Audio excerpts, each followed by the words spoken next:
بسم اللہ الرحمن الرحیم۔ السلام علیکم ورحمۃ اللہ وبرکاتہ۔ ہمارے ادارے کا نام Aligarh education foundation for human development گانچے سامنے آپ کا ہے۔ میرا نام خادم حسین اشراقی ہے اور میرا ادارہ پچھلے کئی عرصوں سے پاکستان کی اس سب سے ریموٹسٹ ایریے میں جو نا ایجوکیشن کے اوپر کام کر رہے ہیں، اور ہمارے ادارے کا ایک ویژن ہے، ایک بہت بڑا ہمارا ویژن اور مشن ہمارا یہ ہے کہ ہماری جو نظام تعلیم ہے، تعلیمی پروسیس ہے، مشکل ہے۔ تو تعلیمی پروسیس کو اب جتنا آسان کریں گے لوگ تعلیم کی طرف آئیں گے۔ اس حوالے سے ہمارا ادارہ بہت سارے لٹریچر جو نا پبلش کر چکے ہیں، جس سے لوگوں کو بہت زیادہ فائدہ ملا، اور ہمارے ادارے کے بینیفیشری جو نا وہ سینکڑوں ہزاروں کی تعداد میں ہے پورے پاکستان میں۔ تو اس وقت یوٹیوب پر یہ ہمارا پہلا موقع ہے کہ ہم اس کو یوٹیوب پر اپلوڈ کر رہے ہیں۔ اگر آپ کو لگتا ہے کہ آپ کے فائدے کی کوئی چیز ہے تو آپ اس کو سبسکرائب کریں، تاکہ آپ کو اور باقی آپ کے بہن بھائیوں کو یا آپ کے بچوں کو فائدہ ہو۔ تو اپلوڈ کرنے کا ہمارا مقصد صرف یہ ہے کہ آپ کی جس طرح ہم پہلے کام کر رہے تھے اس طرح، تاکہ یہ کام اپلوڈ کرنے کے بعد زیادہ لوگوں کو فائدہ ہو۔ تو اللہ آپ سب کا حامی و ناصر ہو۔ تو سیکنڈ ایئر کی انگلش کا پہلا چیپٹر آپ کے سامنے ہے، کیمرے کے نیچے ہے۔ آپ اس کو آڈیو اور ویڈیو دونوں شکلوں میں سن سکتے ہیں۔ تو پہلا کوشچن آپ کے سامنے ہے، کوشچن نمبر 1۔ کوشچن کو آپ اچھی طرح بک سے پڑھیں، تو اس کے بعد آپ اس آنسر کو دیکھیں۔ آپ اس کو جو نا پاز کر کے روک کر اس ویڈیو کو سن سکتے ہیں۔ تو پہلا آنسر یہ ہے پہلے کوشچن کا: دا ہولی پروفیٹ صلی اللہ علیہ وسلم ڈیلیورڈ ہز لاسٹ سرمن۔ آپ پیغمبر پاک صلی اللہ علیہ وسلم نے اپنا آخری خطبہ دیا تھا آن 9 ذی الحج کو on the mount of Arafat, Arafat کی پہاڑی پر دیا تھا۔ At the end of his last Hajj to Mecca, Mecca کی طرف آپ کی جو آخری حج تھا اس کے موقع پر۔ ٹھیک ہے جناب۔ اس کے بعد ہمارا دوسرا کوشچن ہے کہ the Holy Prophet صلی اللہ علیہ وسلم asked why did the Holy Prophet صلی اللہ علیہ وسلم ask one of his companion to repeat the sermon sentence by sentence؟ تو اس کا آنسر یہ ہے: there were more than 1,20,000 people، وہاں پر 1,20,000 لوگ موجود تھے on the occasion، اس موقع پر۔ it was difficult for them to hear the sermon، ان سب کے لیے مشکل تھا کہ وہ اس خطبے کو سن سکے۔ therefore اس لیے ربا ابن امیہ who had a loud voice، جس کی آواز بہت اونچی تھی، was asked to repeat the sermon sentence by sentence، اس کو کہا گیا کہ آپ خطبے کو جملہ جملہ کر کے دہرائیں، تاکہ پیچھے جو لوگ ہیں وہ سن سکیں۔ اس کے بعد ہے جناب علی، دا ہولی پروفیٹ صلی اللہ علیہ وسلم سینکٹیٹی کے ہیومن سینکٹیٹی کے حوالے سے سوال ہوگا، تو جواب یہ ہے: دا ہولی پروفیٹ صلی اللہ علیہ وسلم اسٹرانگلی انسٹرکٹڈ اس، آپ صلی اللہ علیہ وسلم نے ہمیں زبردست طریقے سے سختی سے نصیحت کیا، to be honest with the properties and belongings of other Muslim brothers and sister, دوسرے ہمارے جو مسلمان بہن بھائی ہیں ان کی جائیداد کے حوالے سے بہت یعنی دیانتداری سے پیش آئے، ان میں ہیرا پھیری نہ کرے، ان میں دغلا کر کے جو ان کی جائیداد کو ہڑپ کرنے کی کوشش نہ کرے۔ It was also made clear, یہ بھی واضح کیا گیا، that we should seek permission, کہ ہمیں اجازت لینا چاہیے، before using something which belong to other people, کہ جو دوسرے لوگوں کا ہے۔ تو لوگوں کی مال جان کی عظمت کے حوالے سے یہ جواب تھا۔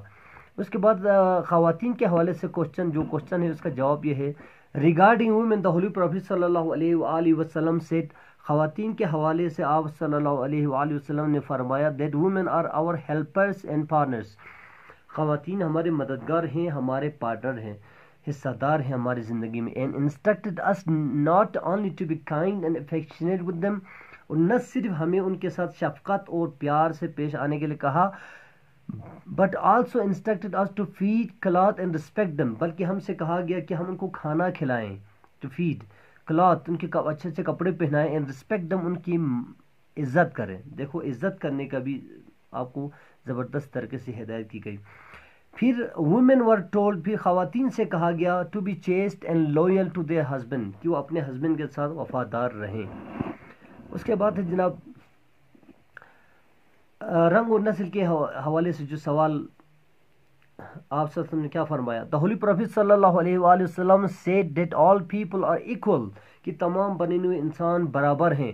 regardless of color of skin and the race they belong to. یعنی بغیر اس رنگ و نسل کے ذات پات کے except the one who are pious and have good character. سوائے ان لوگوں کے جو نیک و پرہیزگار ہیں، اچھے کردار ہیں، وہ ہم سے بہت بہتر ہیں. تو اس کے بعد ختم نبوت کے حوالے سے آپ صلی اللہ علیہ وسلم نے فرمایا اسپیکنگ اباؤٹ دا ختم نبوت ہولی پروفیٹ صلی اللہ علیہ وآلہ وسلم سیڈ، آپ صلی اللہ علیہ وسلم نے فرمایا that no prophet of Allah will come after him, کہ آپ صلی اللہ علیہ وسلم کے بعد کوئی نبی نہیں آئے گا. And instructed us to follow the Quran and Sunnah, اور ہم سے کہا گیا کہ ہم قرآن سنت پر عمل کریں in order to keep us on right path, اپنے آپ کو صراط المستقیم پر رکھنے کے لیے، اچھے راستے پر رکھنے کے لیے. ایٹ دا اینڈ، اس کے بعد 7واں سوال، at the end of the sermon, آپ کے خطبے کے آخر میں دا ہولی پروفیٹ صلی اللہ علیہ وسلم سیڈ، آپ نے یہ فرمایا that he has conveyed the message of Allah to the people completely, کہ آپ صلی اللہ علیہ وسلم نے اللہ کا پیغام لوگوں تک کمپلیٹلی مکمل پہنچا دیا ہے. And also recited the verse, آپ نے اس صورت کی تلاوت بھی فرمائی sent by Allah on that occasion, جو اللہ پاک نے اس موقع پر نازل فرمایا تھا، جو اسی موقع پر نازل فرمایا تھا، وہ بھی تلاوت کی. It was also asked to pass the message to the people, اور ہم سے کہا گیا کہ ہم یہ پیغام پہنچا دیں ان لوگوں تک ہو اور ناٹ دے، جو وہاں پر موجود نہیں تھے. اس سے مراد میں نے بریکٹ میں لکھا ہے دا کمنگ جنریشن، آنے والا جو نسل ہے ان کے لیے.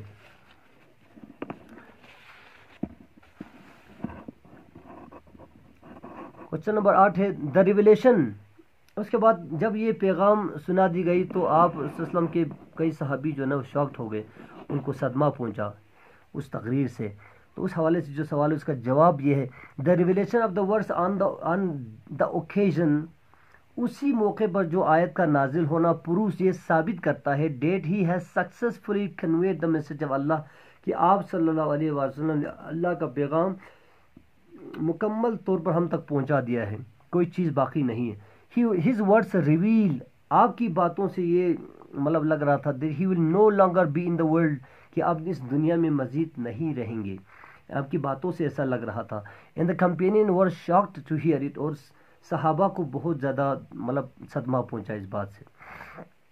اس کے بعد جو ایگزامینر آپ سے سوال پوچھیں گے، ظاہر ایک سوال آپ سے پوچھتے ہیں کہ آپ کا کیا خیال ہے اس حوالے سے. The message of Islam is that, اسلام کا پیغام یہ ہے then we need to perform our duties well, کہ ہم سب کو اپنی اپنی ذمہ داری صحیح طریقے سے کرنا ہوگا، اپنی نوکری صحیح طریقے سے کرنا ہوگا، اپنے رزق کو حلال بنانا ہوگا.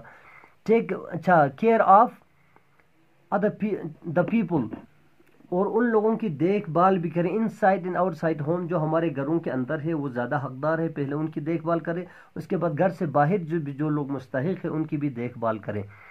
Enjoy and let enjoy others enjoy their rights, خود بھی مختلف حقوق سے فائدہ اٹھائیں اور دوسروں کو بھی جو نا ان کا حقوق یعنی کہ دیں، ان کے حقوق پر ضرب کاری نہ کی جائے.